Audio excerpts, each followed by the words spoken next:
Well, the leader of the NDP is suggesting he might vote against the speech from the throne in a confidence vote. Jagmeet Singh, as you can see, is with me now. Mr. Singh, good to see you again. Thanks for being here. My pleasure. What's your reaction to the speech from the throne today?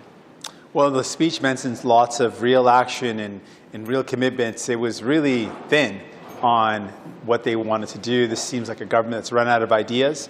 They mentioned healthier and cleaner, but in healthier, there's no pharmacare. They promised it, campaigned on it in 2019, had a throne speech about it, and now have completely abandoned it.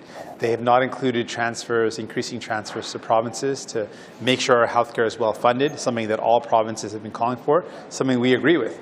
And when it comes to the things that we're going through right now, the climate crisis, something that we should be doing, that COP26 pointed out should be happening, ending fossil fuel subsidies.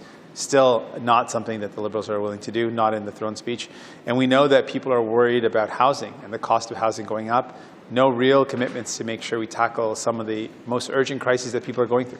All right. I mean, I just spoke with the Minister of Climate Change and the Environment, who talks about ending fossil fuel subsidies and a timeline for that. But because it's not in the speech from the throne, and they're often thin on details, they're designed to be sort of broad documents, how do you interpret that? Do you mean that because it's not there, there's no commitment to ending fossil fuel subsidies, even though the minister says there is?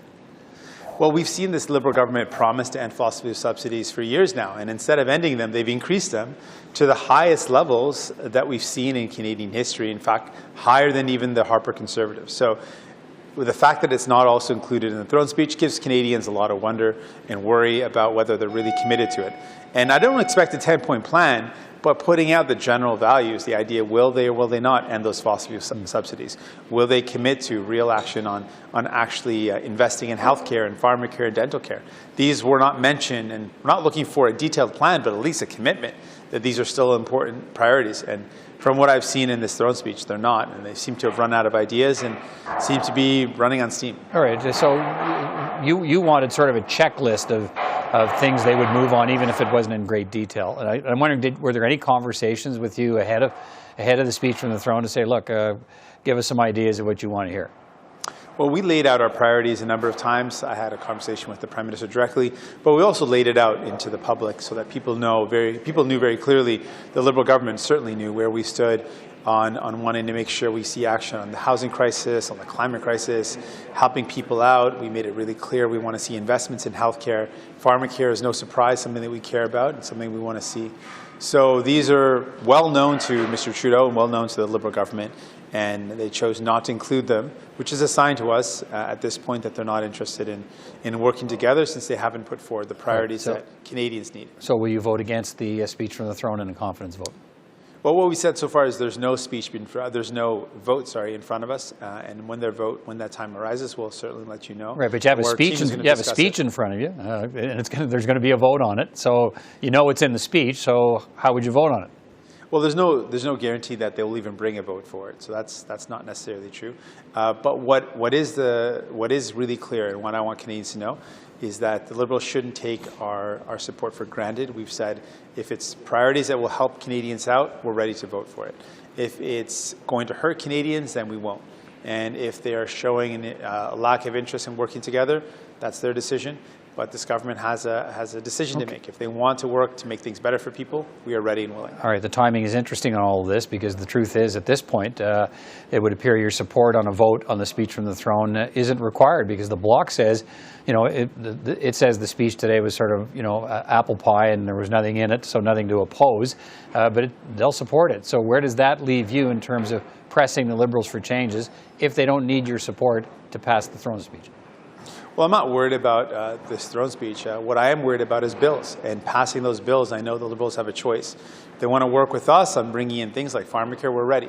If they want to bring in things like paid sick leave, we said that we absolutely support that. There's things that we agree with and things that we want to see happen. And if the Liberals are serious about doing it, particularly paid sick leave, that's something that we fought for, we champion. And if they are finally going to agree, we're more than happy to pass that and pass it rapidly. We are ready to work together to make this parliament work for Canadians.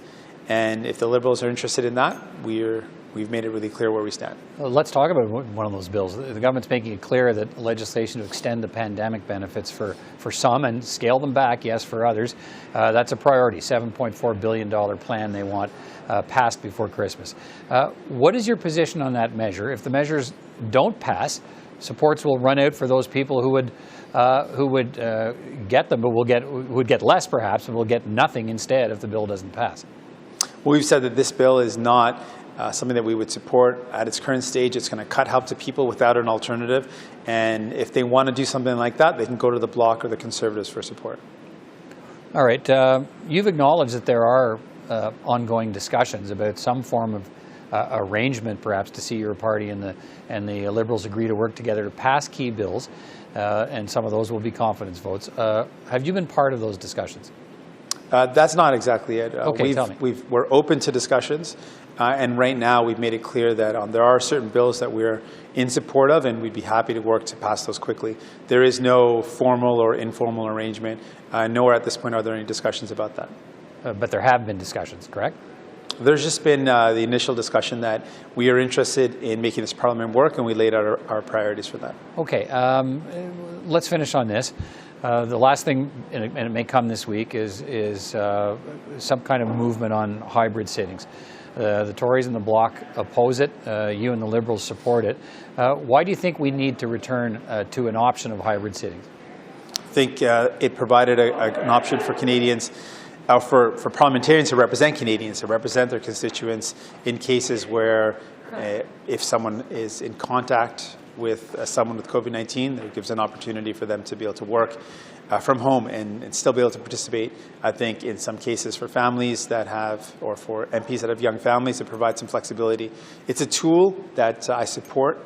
I still expect that the Prime Minister and ministers will be in question period. I'll be here to ask questions, but it does provide us with some flexibility. All right. NDP leader Jagmeet Singh, good to talk to you again, and we'll talk again soon. Take care. Thanks so much.